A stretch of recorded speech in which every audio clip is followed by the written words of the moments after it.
Oye, país, buenas noches, soy el país, yo soy Rudy González, gracias por su compañía. En esta hora, como cada noche, aquí por Color Visión. Qué bueno que me acompañan para juntos dar una revisión a los hechos noticiosos que han ocurrido en el país y en otras partes del mundo. Esta semana finaliza el mes de agosto, comienza el mes de septiembre. Señores, el noveno mes del año ya abre sus cortinas. Septiembre ya, señores. Septiembre ya. Parece mentira. Conversaba con Twingo aquí. Pasábamos revista de lo que ha sido este año. Así rápido, conversando entre amigos. La situación y cómo ha pasado todo. Y me decía precisamente eso. Pero es que septiembre es el noveno mes del año. Han pasado ya 8 meses del año. Increíble. Ya Twingo estaba haciendo planes para la Navidad y el porquito asado y la cosa. Que, por cierto, el gobierno, a través de uno de sus programas de producción agrícola y pecuaria, ha anunciado que para fin de año se espera tener la suficiente provisión de alimentos, entre ellos principalmente las carnes de pavo y de cerdo, que son comidas tradicionales de los dominicanos a fin de año. Óiganme a mí, hablando ya de final de año, Dios mío, ¿cómo vamos?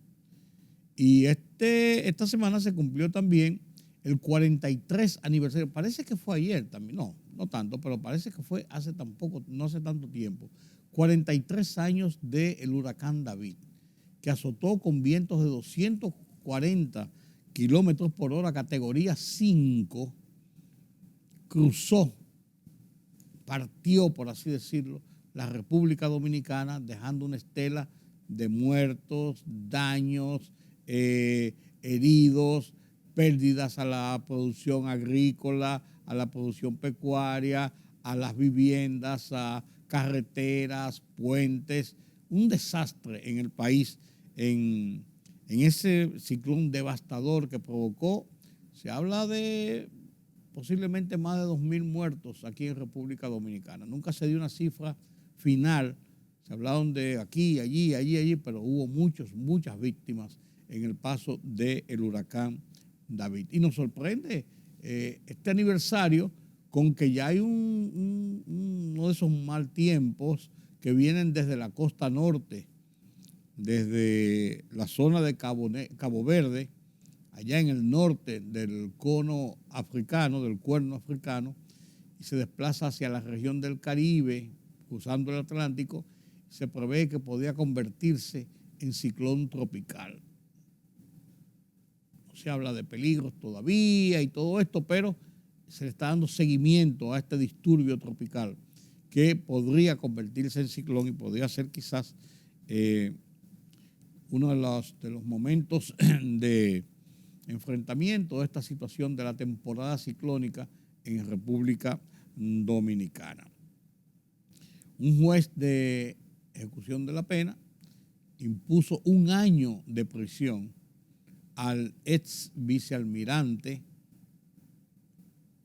Félix Alburquerque Comprés, acusado de matar a tiros al joven comunicador Taveras Duncan en un incidente ocurrido en horas de la madrugada hace ya varios días y que fue motivo de mucha publicidad por los dos personajes, un joven comunicador que era animador de los Leones del Escogido y que tenía mucho contacto público, y Félix Alburquerque, que fue quien fue, entre otras posiciones, viceministro de las Fuerzas Armadas, pero también presidente de la Dirección Nacional de Control de Drogas. Sí, señor. Y este escándalo, este caso que motivó muchos comentarios, la forma, la violencia del tema y todo esto, causó, yo diría que angustias, que preocupación sobre la situación de violencia y las formas como reaccionamos muchas veces ante provocaciones, ante situaciones, ante discusiones que pudieran ser bizantinas y que pudieran resolverse de una manera diferente. No estoy diciendo con eso que tenga razón o no tenga razón el episodio que ocurrió, no estoy diciendo con eso que tenga culpabilidad o no tenga culpabilidad alguno de los dos que participaron en el incidente. Lo que estoy diciendo es que esto mueve a situación de violencia y en esto se enlutan por lo menos directamente dos familias de personas reconocidas. La familia de la víctima, la familia del victimario. A final de cuentas, esto lleva dolor y luto. 1 año de prisión preventiva en la cárcel de Najayo para el vicealmirante Félix Alburquerque Comprés y la verdad, que mira cómo se desgracia una vida, mira cómo se desgracia otra vida, porque el que está preso no está en una situación tan difícil, tan precaria, tan definida como la víctima, el que está muerto, pero se desgracia su vida porque va a pasar un tiempo en prisión, no cabe dudas. No cabe dudas. Penoso esta situación. Esa situación de violencia se registró nueva vez la noche del martes de esta semana, cuando el ex senador César Díaz Firpo, quien reside con su esposa, la senadora de Díaz, la senadora también de Asua, senadora actual, él fue senador de Asua, fueron asaltados en su vivienda. Él relata que había estado caminando y a prima noche en el Mirador, él vive cerca en esa zona del Mirador, llegó a su residencia, abrió su puerta, estaba sudado. Él vive en un apartamento, un 6º piso, me parece que 3º o 6º piso, no recuerdo bien. Se sentó a refrescarse un poco y 2 personas que él dice jóvenes con acento extranjero, que se ha especulado que son sudamericanos, habrían roto el candado, la puerta, los pestillos de la puerta trasera del apartamento, seguro que da a la escalera de incendio o a otra zona. Habían entrado al apartamento, se abusaron, lo golpearon a él con un tubo en la cabeza y está con vendajes en la cabeza.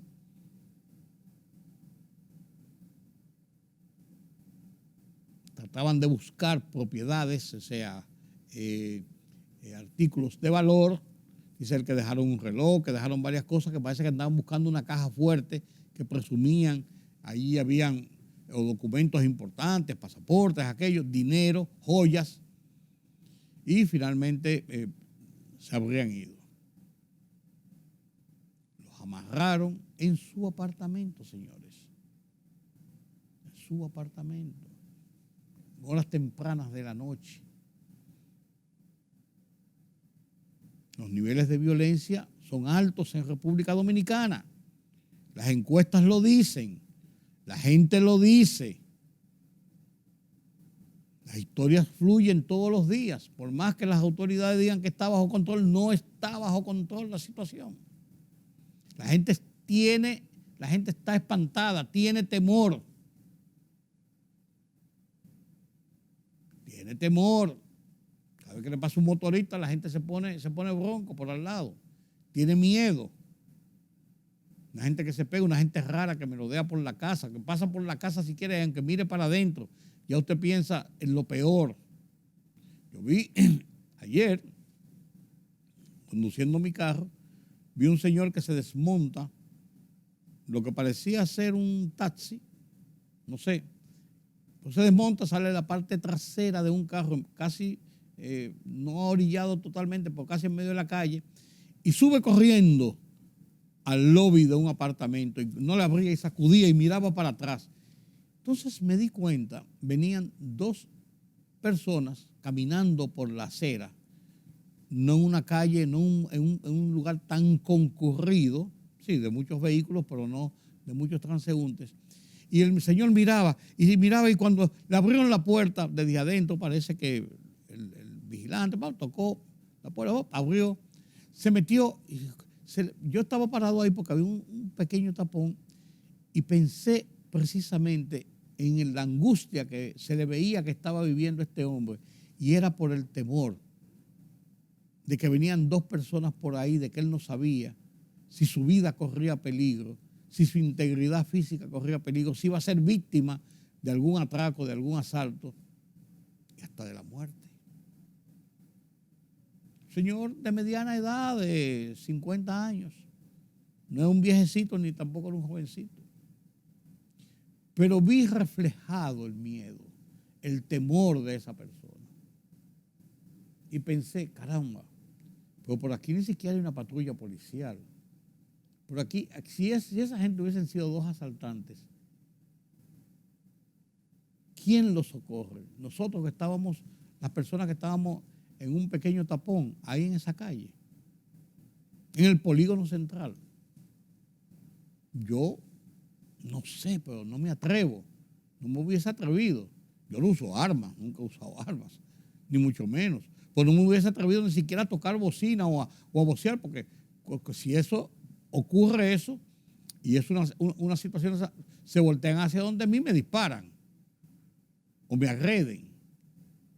Entonces uno tiene hasta temor de ayudar a otra persona. Hay un estado de tensión serio, señores, serio, que no es un juego. No es un juego, la gente se cree que son aspavientos, pero no es aspavientos, no es aspavientos. La gente está preocupada por una realidad que está ocurriendo. El Listín Diario ha publicado una serie de trabajos a lo largo de estos días en que plantea la cantidad de personas desaparecidas en República Dominicana y que no aparecen.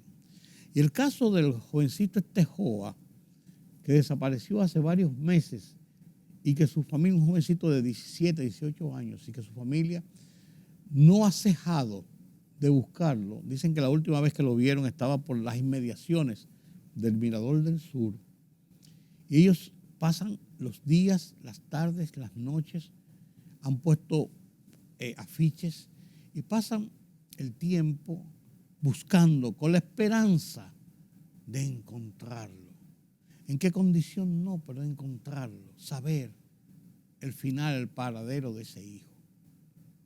Y así vimos a un señor que sale a buscar frecuentemente a su hijo también, que se desapareció hace también un tiempo. Y este drama lo ha venido relatando el Listín Diario. Y hoy Miguel Franjul escribió un editorial en ese sentido que habla de los desaparecidos. Y en el texto de estos reportajes se habla de que por lo menos hay reportes, hay conocimiento de unas 75 personas desaparecidos que no han aparecido, principalmente en lo que va de este año. Señores, eso es mucho. Eso es un drama. Eso es algo serio. Que una persona desaparezca y que no se sepa de él jamás. Si está molesto y se fue a vivir con otra persona, si lo raptaron, si lo asesinaron, si se fue para del país escondido, si tiene algún temor por alguna situación con la familia, si tiene un problema de desubicación por problemas mentales. Hay una multiplicidad de situaciones que podrían ocurrir con esto, pero como quiera que sea, cual que sea, la desaparición es un drama. Y abogaba este editorial del Listín Diario y estos reportajes por la conformación de una unidad especializada de la policía y/o de la fiscalía para dar seguimiento serio a estos casos, para dar seguimiento real a estos casos, porque aquí tenemos la mala experiencia de que se forman comisiones, de que se hacen esto, de que se hacen anuncios espectaculares y de que se forman grupos, unidades para situaciones de esta naturaleza, pero después la desidia de las autoridades se convierte en una retranca peor, porque las personas, cuando tienen un problema de esta naturaleza, por ejemplo, depositan confianza en las autoridades que no les responden muchas veces. Se cansan, no, ya eso, ya hicimos lo que podíamos hacer. Así pasan con los robos, con los asaltos. Hay gente que dice, ¿para qué voy a la policía? ¿Para perder mi tiempo? ¿Para que no hagan nada? O sea, y es penoso esto, pero aboga el periódico porque se conforme una unidad especializada para dar asistencia a estas personas que denuncian, que revelan la desaparición de algún familiar, de alguna persona de su entorno. Entonces, en ese sentido, creo que es correcto esa petición y creo que es correcta que las autoridades den una respuesta a eso. Miren, señores, eso es una angustia seria. Yo no he sufrido, no he vivido realmente una situación de esa naturaleza, pero he visto la angustia. He conversado con algunas gentes indistintamente que ha sufrido esa situación y la verdad que es sumamente angustiante, sumamente deprimente una situación de esta naturaleza. El Banco Central,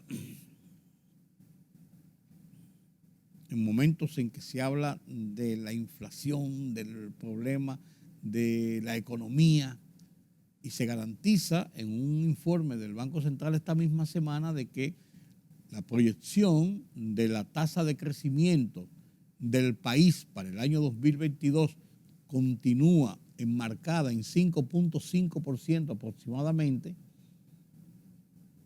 como han dicho organismos internacionales y ha dicho el propio Banco Central, mientras la inflación ronda el 9%, punto más abajo, punto más arriba, mientras toda esta situación sigue siendo motivo de presión a la economía dominicana, el Banco Central tomó la decisión a través de su Junta Monetaria de aumentar 0.25 puntos a la tasa de política monetaria, lo que lleva la tasa de política monetaria a 8%. Los aumentos de 3.5 en que se mantenía a finales del año pasado, a lo largo de este año, ya va en 8%. Y esta es una parte de las medidas que aplica el Banco Central para tratar de contener la inflación, para tratar de reducir la inflación, para tratar de evitar que la inflación siga expandiéndose con sus serias consecuencias para la economía, principalmente para las familias, para los presupuestos de la gente de clase media y de clase media hacia abajo, pero en sentido general para toda la sociedad. Entonces, este aumento 0.25 en la tasa de política monetaria indudablemente va a significar nuevos incrementos en la tasa de interés bancario, porque eso se va aplicando precisamente para contener flujos de dinero y en ese sentido contener la inflación. Ya Carlos Cuello la semana que viene analizará con nosotros nueva vez la incidencia de este aumento de la tasa de política monetaria que ha anunciado el Banco Central en el día de esta semana, a mediados de esta semana. Y un tema que no puede quedarse en este segmento lo constituye el tema de lo que está pasando con este caso de corrupción y todo esto sigue siendo un motivo de comentarios en los medios de comunicación, de abogados, de economistas, de todo esto que se está batiendo, que no ha llegado a un punto de expediente aún, pero sí ya se ha indicado en este documento que emitió la jueza de atención permanente de ejecución de la pena para que se autorice a entidades del gobierno como Superintendencia de Bancos, como la ONAPI, como Dirección Nacional General de Impuestos Internos, como Compras y Contrataciones, por ejemplo, para que suministren a la autoridad del PECA, de la Procuraduría especializada de persecución de la corrupción administrativa todas las informaciones sobre una serie de personas, sobre los movimientos bancarios, sus operaciones de negocios, sus operaciones empresariales, todo esto para que haya esa suerte de información. Y esto ha levantado todo un escarceo nueva vez en este tema de la persecución a la corrupción administrativa. Este informe no significa necesariamente culpabilidades ni inocencias, sino que se ha puesto sobre el tapete el tema. Sobre este tema y otros temas relacionados precisamente con la Procuraduría General de la República y la persecución de la lucha contra la corrupción, me permití escribir mi columna de esta semana en el Listín Diario. Y la titulo Entre telones de la corrupción, en el entorno de la corrupción. Y analizo ahí lo que he venido hablando en estos días, de que no es cierto y que creo que es un mito realmente todo este asunto de las diferencias y las rivalidades y las desavenencias en la cúpula de la Procuraduría General de la República. Comparto con ustedes mi columna de esta semana en el Listín Diario Oye País, Entre telones de la corrupción, a continuación.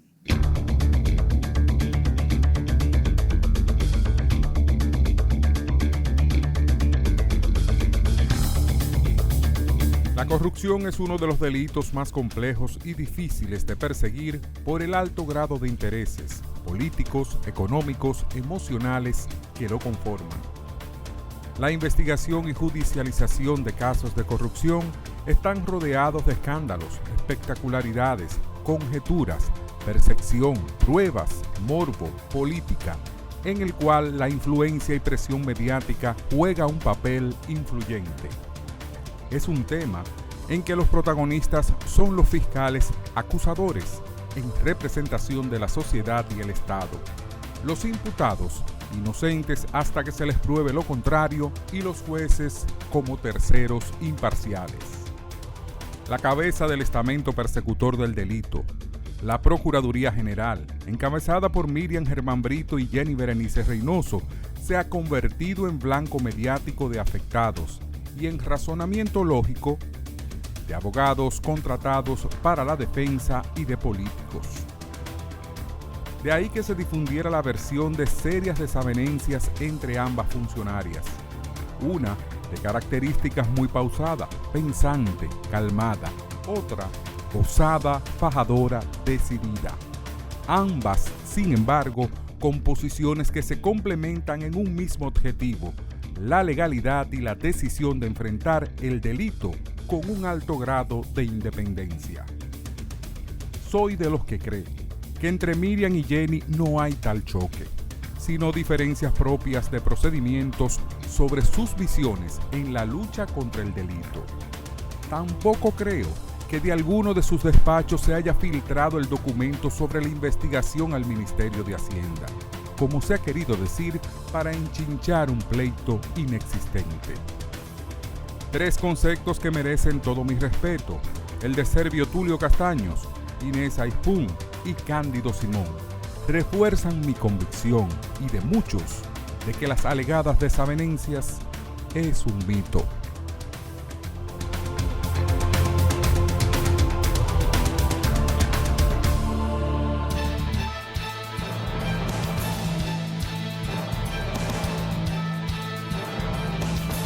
Los ministerios de Salud Pública y Medio Ambiente descartaron que los casos registrados de personas afectadas con mordeduras corresponden al tipo de tarántula conocida como araña marrón, a pesar de la notificación de casos de lesiones por mordeduras en las provincias de Valverde y Montecristi. A la fecha, las autoridades no precisan a cuál tipo de especie de arácnido pertenecen estos reportes.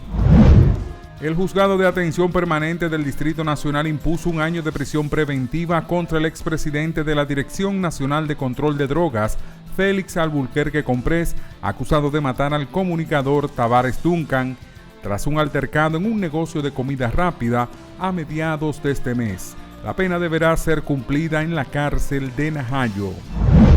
Como una medida para controlar las presiones inflacionarias actuales, el Banco Central de República Dominicana elevó la tasa de interés de política monetaria en el país, la cual experimenta subida desde noviembre del año pasado.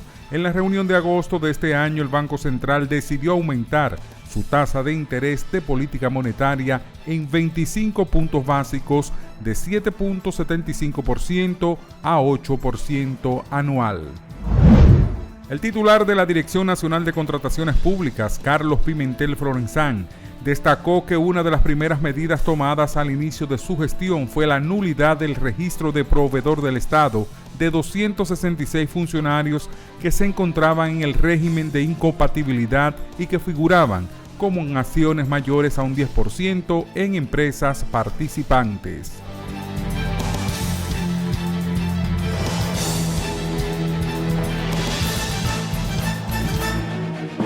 El rumbo de la tarde, plural, objetivo, democrático, la verdad siempre. Con tres verdaderos profesionales del periodismo y la comunicación, Georgie Rodríguez, Juan TH y Rudy González. Los Poderosos.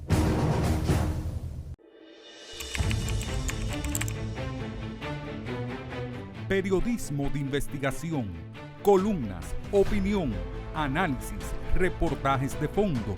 Hora por hora, una completa plataforma multimedia. Periodismo con valor. Noticias horaporhora.com.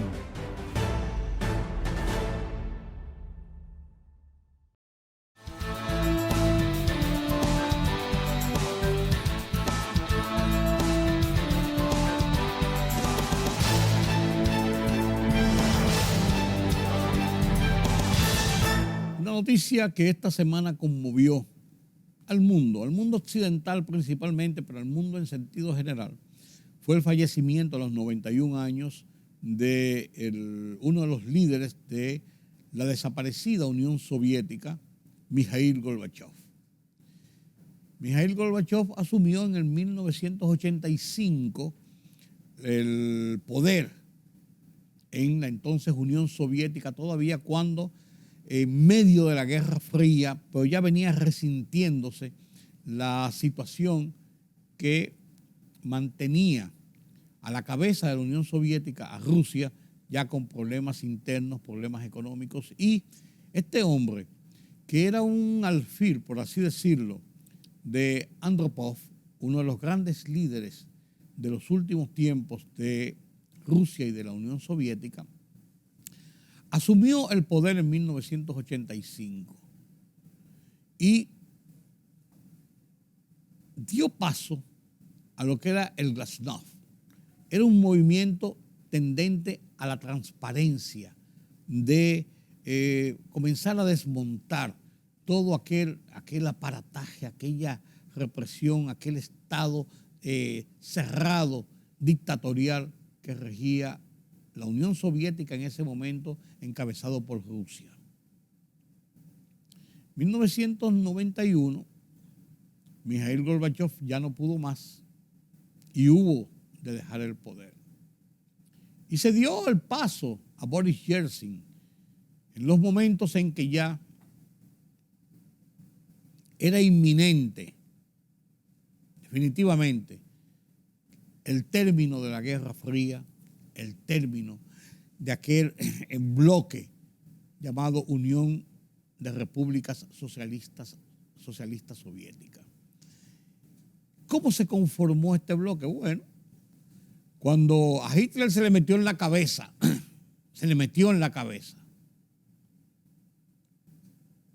hacerse dueño del mundo y comenzó a atacar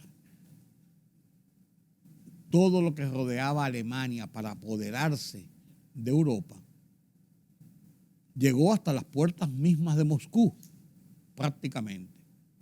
Llegó hasta Rusia.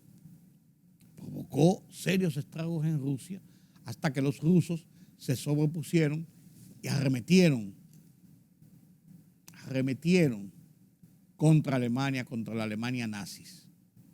Entonces, la avanzada de Rusia hacia la parte sur y el este de Europa, arrinconó más a Hitler y la avanzada de Occidente, encabezado por Inglaterra, Estados Unidos, Francia, lo que quedaba de la Europa estructurada a la que Hitler no pudo arrodillar definitivamente, con todo y que bombardeó Londres y que ocupó París, por ejemplo. Hicieron la labor de pinza y acabaron con Hitler, con su guerra, pero los grandes del mundo se reunieron en Yalta y se dividieron Europa, partieron Europa por la mitad.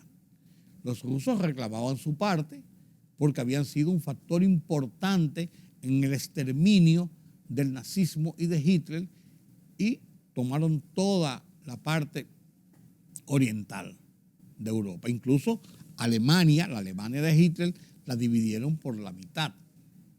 Y una parte pasó a ser control de los soviéticos rusos, ya convertido en la Unión de Repúblicas Socialistas Soviéticas, con todas las repúblicas que ocupó esa franja, y del otro lado, con partido por la mitad, Berlín, justamente partido por el medio, lo ocuparon las otras partes y se dividieron Europa. Y ahí surge lo que se llamó la Unión de Repúblicas Socialistas Soviéticas y comenzó la Guerra Fría. Se le llamó Guerra Fría porque en vez de ser la guerra caliente que llevó Hitler y que era a sangre y fuego, los rusos perdieron 22 millones de hombres en la Segunda Guerra Mundial, que terminó en 1945, del 38 al 45. O sea, tuvieron una cuota importante para acabar con el régimen nazista. Bien. Se conformó, vinieron los regímenes de fuerza, y ahí la Unión Soviética se convirtió en el eje de la propagación del comunismo soviético, incluso a todas las partes, incluyendo América Latina. Finalmente, vinieron las sucesiones de poder en el Politburó del Partido Comunista de la Unión Soviética, que dirigía el secretario general, la suerte de presidente o primer ministro de la Unión Soviética, encabezado por Rusia, y ahí entró Mikhail Gorbachev, un hombre que entonces dio paso a la transformación, a la reestructuración de Rusia, el término de la Unión de Repúblicas Socialistas Soviéticas, que lo marcó oficialmente la caída del muro de Berlín que dividía a Europa en dos partes. Dividía a Alemania y era el símbolo de la división de Europa. Mikhail Gorbachev salió de Rusia siendo criticado duramente, prácticamente votado, enojado por los rusos porque había hecho esa transformación, pero elogiado por Occidente porque había logrado esa apertura con una política de respeto a derechos humanos, con respeto a las libertades, lo cual después no se pudo lograr por completo y todavía tenemos el régimen de Putin ahí haciendo y deshaciendo de esa forma. Pero esto le valió a Mikhail Gorbachev el Premio Nobel de la Paz en 1990. Para más no contar, en el 2001, Mikhail Gorbachev estuvo en República Dominicana. Estuvo 20 días en República Dominicana como invitado especial del gobierno de Hipólito Mejía y aquí dio conferencias, habló sobre esto debía ser la restauración del mundo con ese respeto a los derechos humanos que él proclamaba y que le mereció el premio Nobel, pero también le mereció el reconocimiento de Occidente. Víctima de muchas enfermedades durante varios años, murió esta semana y su cuerpo sería enterrado, sepultado, en el cementerio donde está su esposa Raiza, una mujer también que ganó prestigio en Occidente.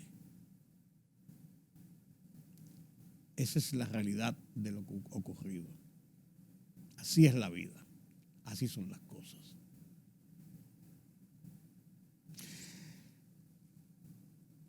Desde la redacción central de Oye País, Pedro Vargas nos presenta las internacionales que tiene como uno de los temas, pero también el llamado que hace este señor, este personaje, Claude Joseph, de que si gana la presidencia de Haití, esa nación no será el patio trasero de República Dominicana. No tiene mayor desperdicio que la posición de este hombre, Claude Joseph, de hacer una campaña sobre la base de fomentar el odio hacia República Dominicana desde Haití. Veamos las internacionales.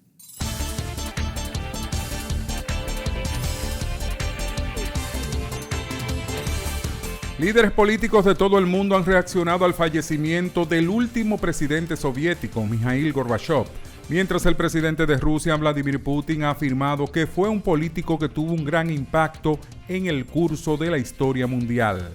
El secretario general de la ONU, Antonio Guterres, se ha mostrado profundamente apenado. De su lado, el presidente de Estados Unidos, Joe Biden, ha mandado sus más profundas condolencias a la familia y amigos del exdirigente soviético, y la presidenta de la Comisión Europea, Ursula von der Leyen, ha subrayado que Mikhail Gorbachev era un líder de confianza y respetado.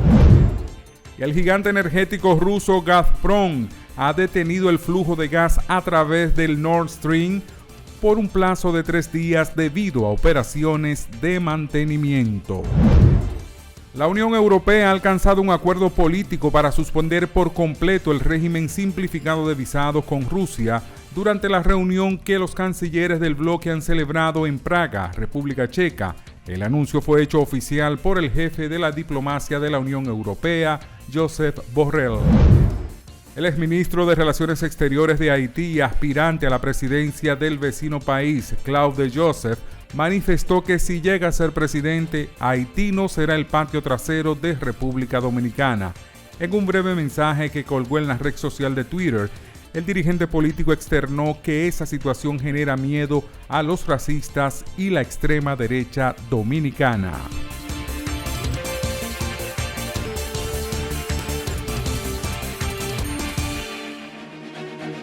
El rumbo de la tarde, plural, objetivo, democrático, la verdad siempre. Con 3 verdaderos profesionales del periodismo y la comunicación, Georgie Rodríguez, Juan TH y Rudy González. Los poderosos.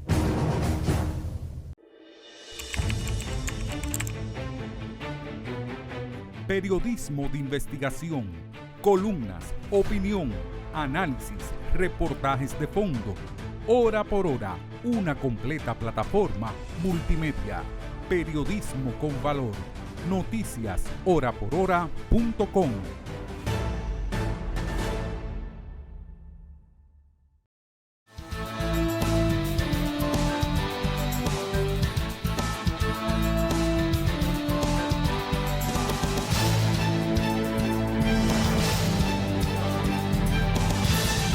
Hablando precisamente de Rusia, de la Unión Soviética, esta semana Moisés Naim, afamado politólogo, escritor, comentarista, analista de la política internacional, tuvo a bien hacer una entrevista con este señor, Jim Browder, que es un escritor que ha ganado fama por su enfrentamiento con Vladimir Putin. Es un norteamericano inglés que cuando cayó el muro de Berlín, cuando se abrió a las puertas la Unión Soviética ya como Rusia y se acabó la Guerra Fría, en cierto modo, él se fue a Moscú y se radicó en Moscú. Es un economista, es un empresario de mucho éxito en Wall Street, y fue y se instaló allí y conformó, abrió negocios importantes en Rusia, pero comenzó a tener los serios problemas con toda esa podredumbre de corrupción, de negocios turbios, de esos grupos que se quedaron controlando la Rusia que florecía hacia una suerte de democracia que no la ha tenido nunca. Fue expulsado de Rusia y desde entonces se le ha considerado como el principal enemigo de Vladimir Putin, el hombre que invadió Ucrania, el hombre que se ha convertido en amo y señor de Rusia. Entonces, él publicó un libro que se llama Orden de Embargo. Y ahí relata todo lo que ha pasado y denuncia toda esa mafia, todos esos contubernios, todos esos robos al Estado y de cómo Vladimir Putin él lo encasilla como el centro de esas operaciones mafiosas. Comparto con ustedes este reportaje de Moisés Naim a propósito de Rusia, la Unión Soviética, de Mikhail Gorbachev y de Vladimir Putin. Lo comparto con ustedes a continuación. Y con este reportaje decimos buenas noches aquí en Oye País, con una convocatoria para una nueva entrega, para un nuevo encuentro entre ustedes y nosotros para analizar los temas nacionales e internacionales. Yo soy Rudy González. Pasen un buen resto de esta noche. Nos vemos en la próxima. Disfruten de este reportaje de Moisés Naim en su programa Efecto Naim, entrevistando a Jim Browder, el enemigo número 1 de Vladimir Putin. Buenas noches.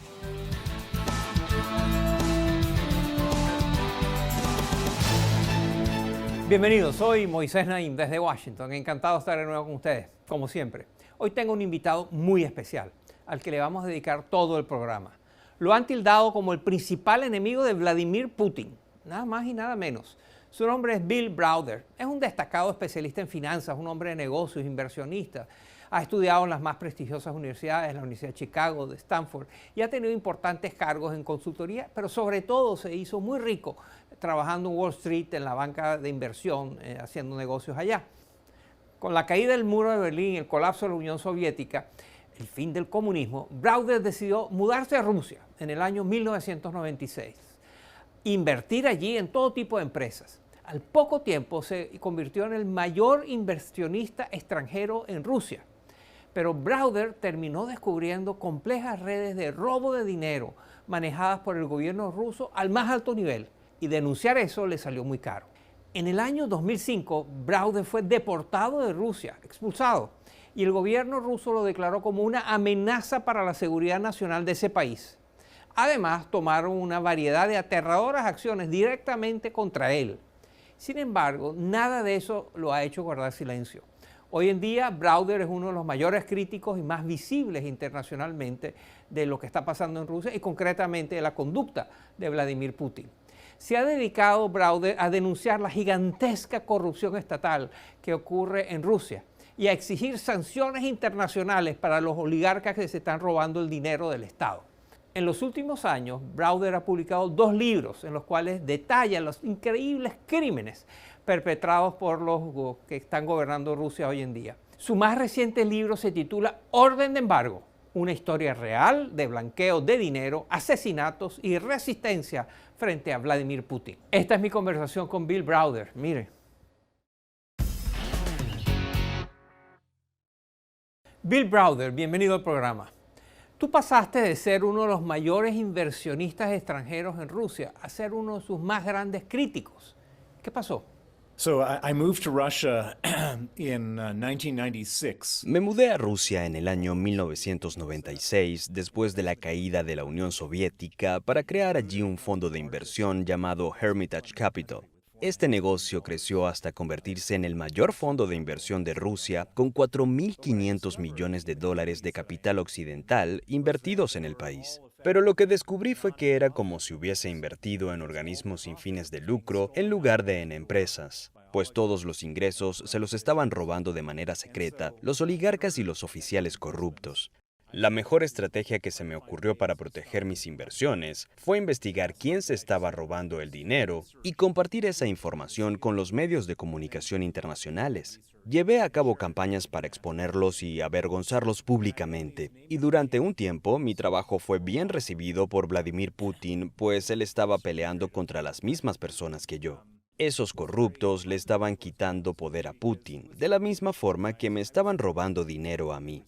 Pero a finales del año 2003, Putin arrestó al oligarca más rico de Rusia y lo envió a prisión. He threw him in jail, and all the other oligarchs saw that the richest man in Russia was sitting in a cage, and they all went to Putin and said, "What do we have to do so we don't sit in a cage?" Entonces todos los demás oligarcas le preguntaron a Putin, ¿qué debemos hacer para no terminar en una celda? Y la respuesta de Putin fue, quiero el 50% de su dinero. En ese momento, Putin se convirtió en el hombre más rico del mundo, y todas mis campañas iban directamente en contra de sus intereses personales. En el año 2005 me expulsaron de Rusia y me declararon una amenaza para la seguridad nacional de ese país. En el 2007 allanaron mis oficinas en Moscú. En el 2008 arrestaron a mi abogado, Sergei Magnitsky, y lo torturaron a muerte en una prisión. Desde entonces me he convertido quizá en el crítico más feroz dedicado a desenmascarar la corrupción de Vladimir Putin en el mundo. And since then, I've become probably the most vocal critic in exposing Putin's corruption in the world. ¿Nos podrías dar una cifra que nos ayude a entender cuán grande ha sido el monto de dinero robado por parte de los funcionarios rusos a lo largo de los años? Well, so what I've been able to prove. Bueno, lo que he podido comprobar con la información de tan solo un banco danés llamado Danske Bank es que han logrado lavar 232.000 millones de dólares para guardarlos fuera de Rusia. Estimo que si pudiéramos revisar los datos de otros bancos como el austríaco Raiffeisen Bank, el alemán Deutsche Bank, los suizos UBS y Credit Suisse y algunos otros, la cifra sería $1 billón.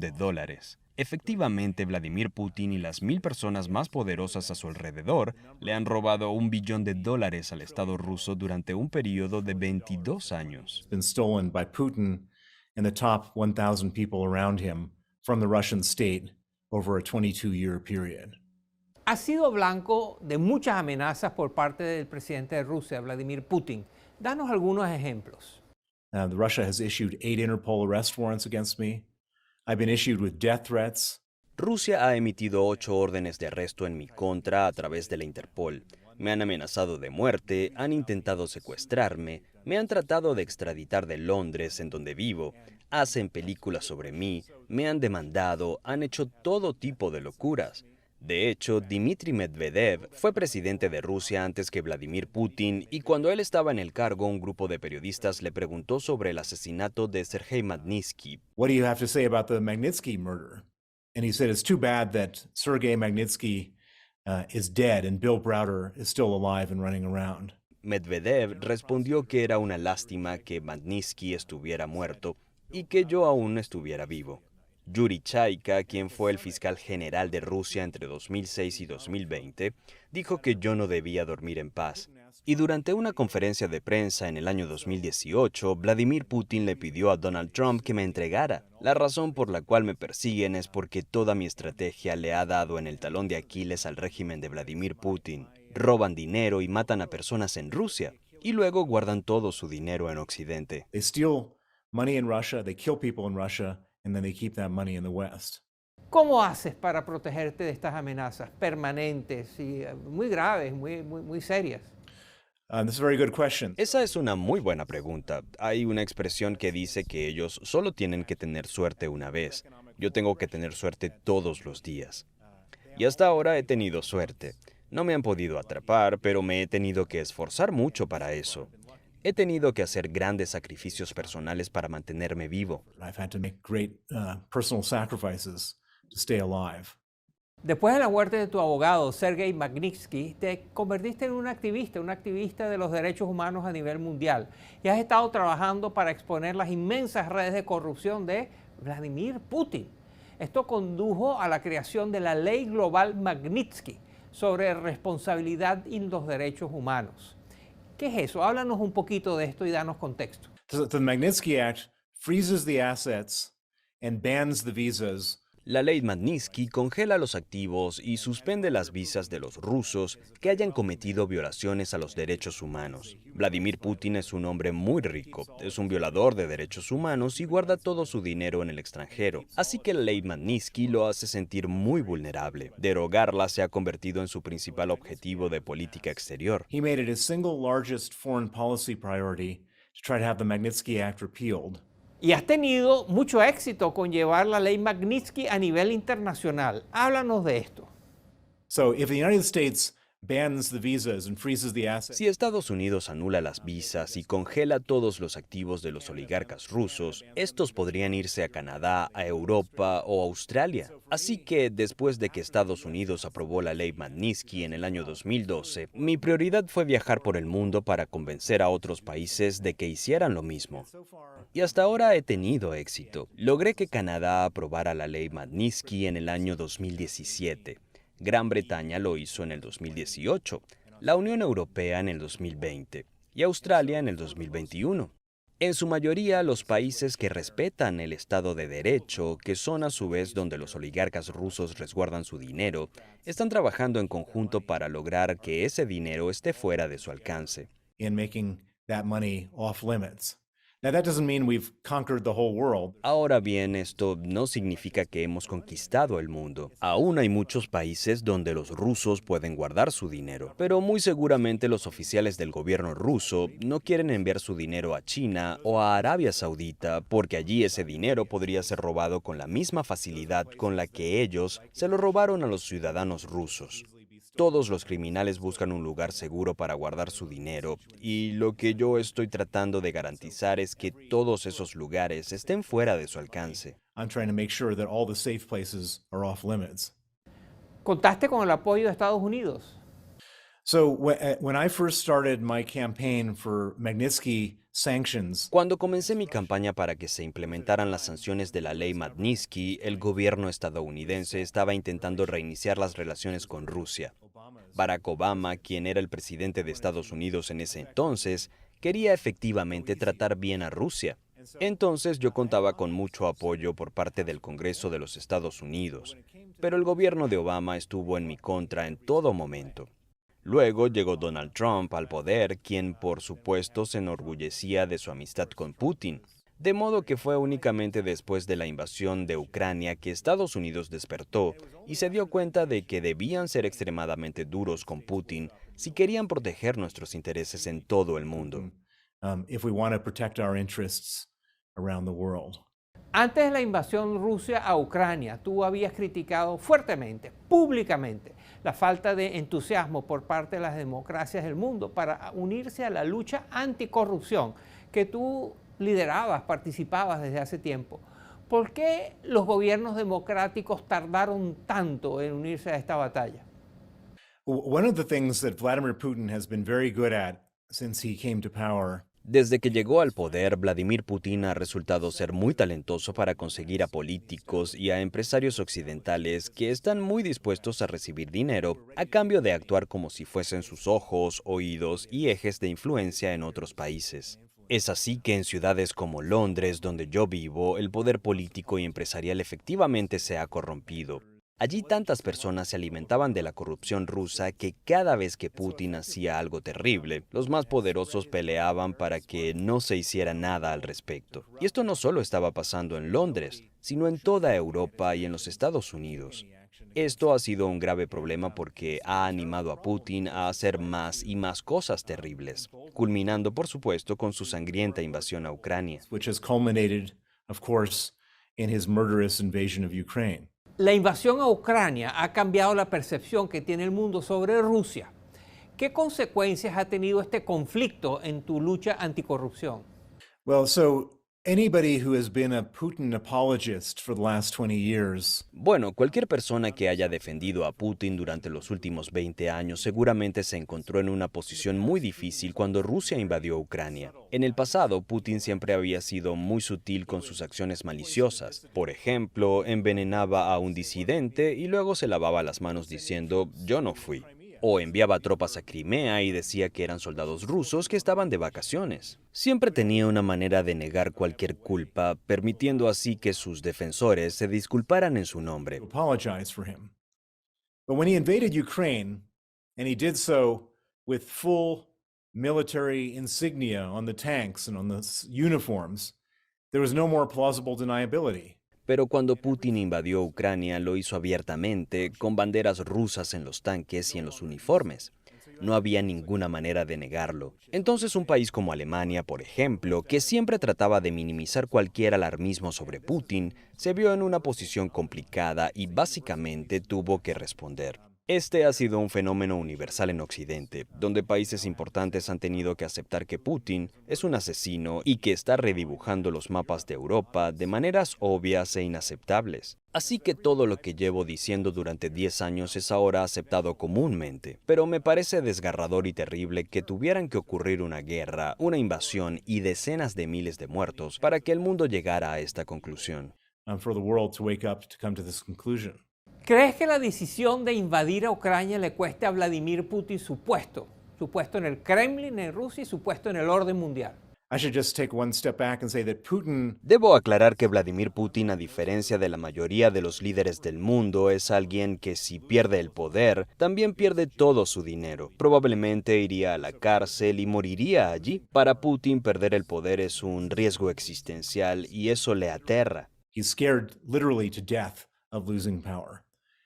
And I think that when Putin looks at his own situation, every time he gets scared that the Russian people may throw him out one way or another, he starts a war. Así que cada vez que Putin piensa que los rusos lo podrían sacar del gobierno, decide comenzar una guerra. En el 2008 declaró una guerra en Georgia y sus índices de aprobación se dispararon y aseguró su mandato. Luego las cosas empeoraron hasta el 2014 cuando decidió invadir Crimea y el este de Ucrania y su aprobación se disparó de nuevo. Con la llegada de la COVID-19 y la crisis económica, nuevamente tuvo miedo de perder el poder y creo que esa fue la razón principal por la que inició la guerra en Ucrania. Si te fijas en sus índices de aprobación, Putin cuenta con el apoyo genuino del 83% de la población. La mayoría de los rusos lo apoyan.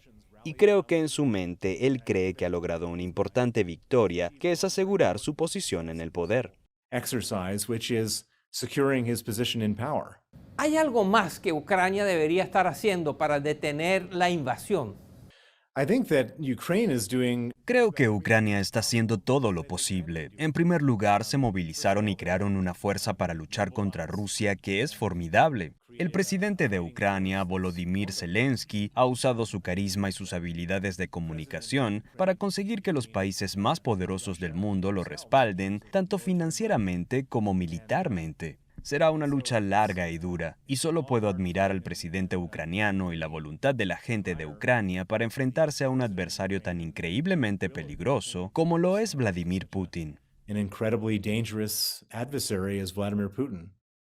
Antes de ser activista de derechos humanos, eras un inversionista, era un hombre de negocios. ¿Crees que Rusia volverá a convertirse en un polo de inversión extranjera que va a traer dinero de afuera una vez que finalice la invasión a Ucrania? ¿O más bien crees que seguirá económicamente aislada del resto del mundo? I don't think the war is going to end.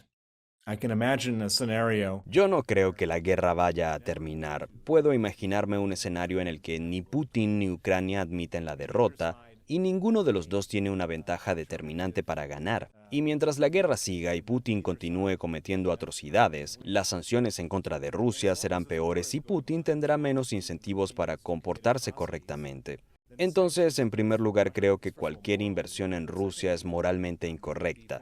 Y en segundo lugar, sería una locura, pues si Putin no respeta los principios de la ley internacional cuando se trata de las fronteras, ¿por qué los respetaría cuando se trate de pagar una deuda o cuando se trate de la gobernanza corporativa? Creo que no se puede invertir en Rusia bajo ninguna circunstancia. totally and absolutely uninvestable country. Hay gobiernos latinoamericanos como los de Venezuela, de Argentina, que se han convertido en aliados del Kremlin y de Vladimir Putin, por supuesto. Si pudieras decirle algo, darle un consejo a estos jefes de Estado latinoamericanos, ¿qué le dirías? I think it's shameful Creo que es vergonzoso y creo que los líderes de esos países deben tener mucho cuidado, particularmente Argentina. Esta nación está constantemente mendigándole dinero a países occidentales para sobrellevar su terrible gestión económica. Y si están del lado de un dictador asesino en contra de Occidente, creo que la mayoría de los gobiernos que financian el rescate económico de Argentina no querrán hacerlo en el futuro. Me parece que es una posición muy irresponsable de parte de Argentina y de Venezuela, que siempre están desesperados por dinero. Argentina and Venezuela are desperate for money.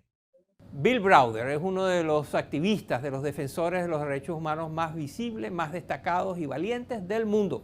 Su más reciente libro se titula Orden de Embargo, una historia real de blanqueo de dinero, asesinatos y resistencia frente a Vladimir Putin. Bill Browder, muchas gracias por estar con nosotros. Thank you.